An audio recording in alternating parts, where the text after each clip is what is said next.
Bueno, Carlos Mateo, además de escritor, pues abogado, Sí, y con una historia en el quehacer político, ¿no? En tu país, en Paraguay. Yo quisiera pues iniciar cómo no. preguntándote cómo es que la política ha sido un hilo conductor en tu pluma, ¿no? Y qué te ha llevado además a tener este interés tan particular en desmenuzar, ¿no? Esa, digamos, historias de claroscuro de la vida política a través de tus ensayos y de tus novelas. Yo creo que tiene que ver con el pasado y la biografía de uno. Yo, me eduqué acá, o sea, hice abogacía, luego estudié en Alemania Derecho Público Alemán, Ciencia Política y Filología Romanística, digamos. Y siempre tuve una vocación por la literatura, pero la verdad es que yo llegué de Alemania y me comprometí muy activamente con la política, porque previamente a mi viaje a Alemania, yo militaba en política de los 18 años, en la época que acá teníamos un dictador que se llamaba Alfredo Stroessner, entonces yo estaba en las fuerzas opositoras. Era, digamos, lo que se entendía un disidente en contra del general Alfredo Stroessner. Y después llegó mi época de formación y yo creía que los políticos tenían que ser hombres formados, hombres de Estado, cosa que hoy en día parece que está muy devaluada esa Mm. idea. Y entonces, digamos, tuve la suerte de ser constituyente, vicecanciller, presidente del Congreso, fui también asesor de un vicepresidente, una larga trayectoria. Ahora, y vienes precisamente a presentar El Andar del Lobo, ¿no? En la Feria Internacional del Bien. Libro de Panamá, es tu último libro. Viene a ser de alguna manera la biografía de un ex jerarca nazi que explica la historia y las razones un poco más filosóficas del Holocausto, una obra además editada por Penguin Random House. ¿Cómo fue, digamos, el primer encuentro conceptual tuyo con la creación de esta novela? ¿Cómo nace la historia? Conceptualmente, la idea de la Segunda Guerra Mundial y por sobre todas las cosas, cómo Alemania pudo caer en esa locura, siempre me interesó como objetivo de análisis y de reflexión. Digamos que durante toda mi vida yo estuve, o sea, a mí me gusta mucho estudiar la decadencia como politólogo, digamos, y el conflicto humano, pero no me animaba a hacerlo como una novela. Después ahora terminé una novela de tipo también filosófica, que se llama el Premio Nobel, y entonces dije, voy a escribir una novela filosófica, pero que tenga más un contenido de una historia de la filosofía, y también de alguna manera demuestre tenga un enfoque antropológico del hombre. Entonces no tuve mejor idea que la de adherir a la imagen de una figura familiar de un tío mío que luchó en la Segunda Guerra Mundial, alemán. Yo no soy descendiente alemán, está casado con una tía mía. Era un hombre muy tierno, muy dulce. Y a mí siempre me sorprendía. O sea, teníamos 8 años y él era muy dulce. No vivía en Paraguay, vivía en Brasil. Cada vez que venía nos traía regalos, etcétera, etcétera. Nosotros muy pequeños. Y después, en la medida que yo fui creciendo, en la medida que yo me fui adentrando en los hechos, noté que la invasión a la Unión Soviética, porque él siempre decía que él combatió en la Unión Soviética voluntariamente, no es que lo enviaron. Él solicitó, estaba en Dinamarca, lo querían trasladar a París y dijo, París es un lugar, con perdón, ¿verdad? Dijo, palabras textuales, yo me quedo al frente ruso, ahí está la guerra. Donde estuvo la guerra verdaderamente, fue la guerra más sangrienta. Bueno, ese personaje me inspiró. Aparte, yo también tenía de muy pequeño una colección de estampillas muy caras de Alemania. Mi padre me ayudaba con un pequeño capital todos los fines de semana y yo me iba a la filatelia a comprar y y hice una buena colección de Alemania. De hecho, el libro empezaba originalmente con cómo caen los textos y bueno, pero saqué eso para ir directamente a lo de Wolfgang, la historia de Wolfgang, el ex jerarca de la SS. De ahí viene un poco toda esta historia. Tiene que ver con cuestiones conceptuales que siempre me maravillaron: el fracaso de la República de Weimar, el Tratado de Versalles, dos o una guerra, la barbarie, organizar la barbarie, racionalizar la barbarie. Y eso siempre fueron incógnitas que yo tuve. Y entonces escribí un poco este libro con la idea de poder aclararme las ideas. Ahora, la generación del diálogo, ¿no? Digamos que es parte o emana de la misma creación literaria.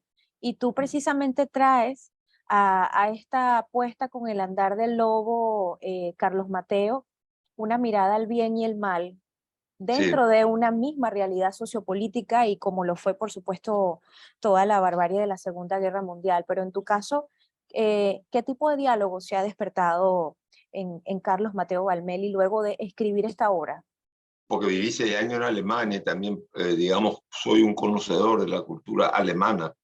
Eh, Creo que, digamos, conozco más que el común de la gente, digamos, de habla hispana, o más que el alemán común. Soy un hombre que me interiorizo mucho en la cultura alemana, Goethe, Hölderlin, los filósofos alemanes y todo el desarrollo, la física alemana, desde Einstein, la cuántica, todo, Heisenberg, Max Planck, Humboldt. Soy un admirador de lo que generó el lenguaje alemán como expresión cultural. Y mi idea es un poco descifrar cómo estos señores que fueron peones de una ideología podían ser padres de familia que amaban a sus hijos, a sus esposas. En mis manos hace un tiempo un libro sobre las cartas de los soldados alemanes y uno veía que obviamente tenían prohibido hablar de la guerra, pero sí expresar sentimientos. Y entonces expresaban sentimientos, darle un beso al niño, que cubra sus tareas, que haga esto, que haga aquello. Entonces siempre este libro, hay una reflexión inicial del recopilador de la autobiografía de Wolfgang, que él dice cómo es posible que en el corazón humano puedan solicitar sus sitios sentimientos tan encontrados como es el odio. Hombre que puede capaz de justificar, que puede matar por razones raciales, o como se mató en la Unión Soviética, que se llegó a una suerte de barbarie porque se dejaba que la gente muriera de hambre, después se mataban en fosas comunes. Y entonces eran hombres que podían amar al mismo tiempo. Y yo creo que muchos de ellos fueron al frente por idealismo. Y Es creo que el decir, que idealismo alemán estamos hablando de alguna manera de un dilema ético, ¿no? Como parte del planteamiento. es un dilema ético, es un dilema, no sé si sí, es un dilema ético que la ética la tiene que resolver y para mí encuentra una solución en la filosofía de Kant, por eso mi admiración a Kant, pero es un dilema ético, pero al mismo tiempo no te olvides que en el personaje, este Wolfgang, él estaba muy, muy, muy, él decía que ¿Convencido? Hitler, no, porque el libro tiene su trick. Eh, eh, yo creo que ellos están muy embebidos de la filosofía de Schopenhauer. Y Schopenhauer era un hombre que creía en la biología. Entonces la biología es lo que nos hace ser poderosos, dice la materia, la misma fuerza de nuestro cuerpo, la que nos hace que yo tenga que destruir al otro. Por eso él cree que la guerra tiene un efecto depurador. Es la vida que se muere y que vuelve a nacer matando a otra gente. Es un proceso biológico. Por eso que él es tan contrario al judaísmo y en un momento dice, el judaísmo inventó la conciencia, la idea del bien y del mal. Para él no existe la idea del bien y del mal, porque de alguna manera, eso nunca lo hizo Darwin, pero sí lo hicieron. Él extrapola también un poco la lucha de los que mejores se adaptan, aunque Darwin en su primera edición decía los más fuertes. Me decías hace unos minutos y me pareció muy interesante que eh, en esos ratos de introspección tuyos, esperabas que el Mateo político no saboteara al Mateo escritor, ¿no? Y que de alguna manera esa fue parte de tu filosofía al adentrarte en todo este mundo de la literatura, pero creo que no has dejado como, digamos, alguien que hizo vida política durante tantos años de tener una mirada quizás crítica ante los acontecimientos de la política, no solo en tu país, sino también de la región. Y quisiera pedirte en esa línea que nos comentaras un poco, ¿cómo crees, Carlos Mateo, que se ha transformado el rol ciudadano específicamente en el caso sociopolítico de nuestros países, que vemos pues tan convulsos, ¿no? Una región que se ha venido transformando en los últimos 10 años y que definitivamente tiene una lectura sociopolítica bien compleja.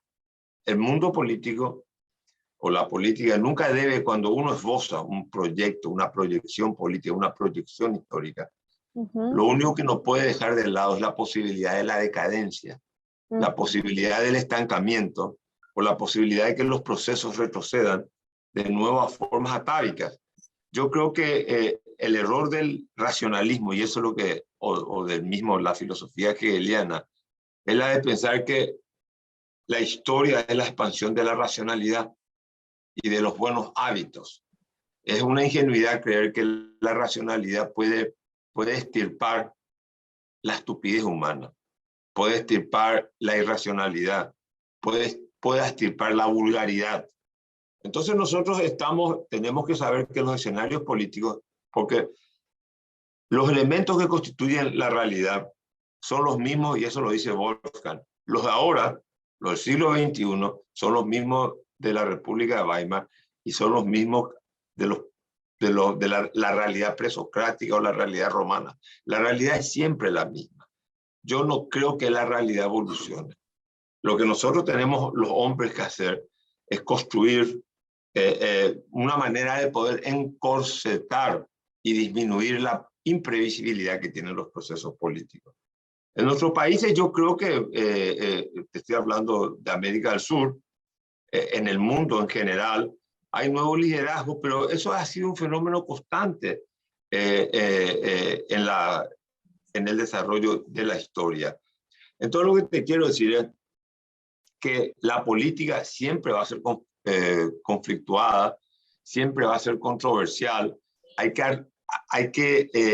La política tiene que ser pensada más que en términos utópicos, en distopías, en proyectos, no porque uno lo desee, digo, en proyectos que las sociedades siempre están amenazadas por el peligro de la desintegración, de la anarquía, de la inestabilidad, del deseo de algunos de acumular más poder de lo que las instituciones permiten. Entonces, en ese escenario se está moviendo una democracia latinoamericana, que quizás es el rasgo principal de esta democracia. A mí no me preocupan mucho las movilizaciones, no me preocupan mucho. A mí lo que me preocupa mucho es que no haya una clase política en muchos países de la región con la visión y la perspectiva de poder, desde la plataforma del presente, ir de alguna manera esbozando el futuro. Esta Sí. mirada hacia la vida política se ha ido transformando, en donde precisamente cada vez es más cuestionada la institucionalidad. ¿Crees que estamos en un punto de no retorno en cuanto a la falta de credibilidad en nuestras instituciones? Yo lo que creo que hay, más que un cuestionamiento a las instituciones, yo creo que hay un cuestionamiento a la política, a la forma, al estilo, al contenido que en la actualidad tiene la política. Lo que te repito no es nada nuevo. Si uno lee las reflexiones de Wolfgang, porque yo creo que este libro tiene una actualidad, y la emergencia de Hitler como una figura hegemónica en el escenario político alemán, uno lo que encuentra es una Alemania humillada, encuentra una Alemania de muy baja calidad institucional, encuentra un parlamento fragmentado, encuentra grupos políticos que organizan grupos paramilitares. No solamente el nacionalsocialismo tenía grupos paramilitares. Hoy todos los partidos políticos tienen su grupo en redes que apuntan y descalifican. O sea, digamos, hay un conflicto, un nuevo escenario del conflicto humano que se desarrollan entre las redes con mentiras, con exageraciones y quizás también con verdades. Entonces lo que yo creo es que nosotros tenemos ese nuevo escenario, pero yo creo que el único camino que nos resta es el de fortalecimiento de las instituciones, y que las instituciones encorseten, sean un corset en donde los actores políticos no los puedan avasallar, se tengan que amoldar su conducta, no solamente su conducta, y sus expectativas, porque cuando las ambiciones del político van más allá de los límites que ponen las instituciones, es donde se producen los grandes desbordes.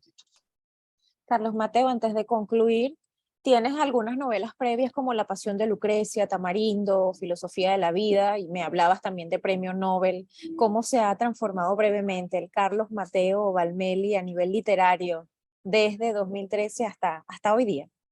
Bueno, lo que yo creo que me he transformado, sigo siendo un hombre público en mi país, ¿verdad? El otro día acá tenemos cuando hay temas centrales en la política, yo soy un referente. y porque también siempre he defendido una suerte de ecuanimidad en la política para que las cosas puedan ser gobernables, lograr una gobernanza y defender los intereses nacionales. El Mateo político no está totalmente muerto. Está muerto el Mateo que tiene ambición de ocupar un cargo público. En cambio, yo como escritor, creo que me hundí en mí mismo. Y, por ejemplo, he sentido la soledad.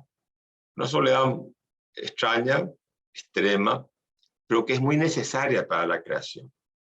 Yo como escritor he podido superar algunas barreras mías personales en términos de adquirir, no es que no tuviera, sino en adquirir una mayor sensibilidad.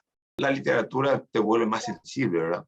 No te digo más humano, más sensible a determinadas, digamos, necesidades afectivas. Yo ahora que escribo, también me dejo vivir, no es que vivo, me dejo vivir y dejo que muchos personajes me vivan, ¿verdad? Sean hombres o mujeres. Entonces, es algo que creo que de alguna manera complementa mi geografía humana, mi geografía sentimental. Carlos Mateo, muchísimas gracias. Tenemos que abordar, Julio. Una de tus publicaciones